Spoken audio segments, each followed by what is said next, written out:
أعوذ بالله من الشيطان الرجيم. بسم الله الرحمن الرحيم.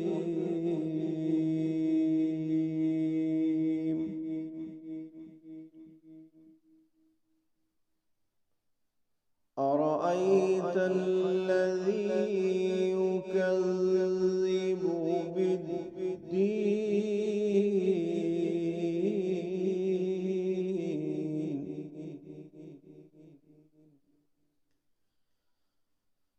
فذلك الذي يدع اليتيم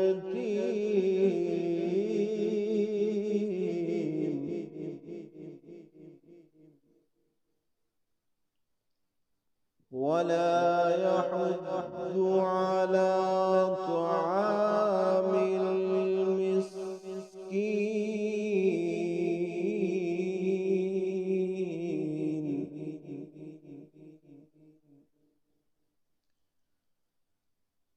فويل للمصلين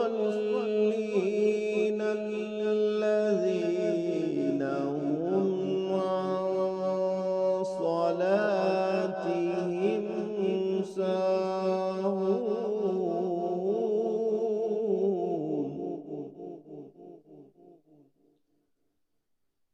الذين هم يراءون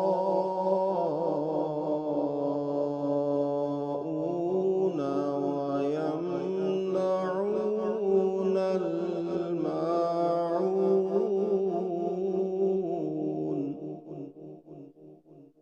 صدق الله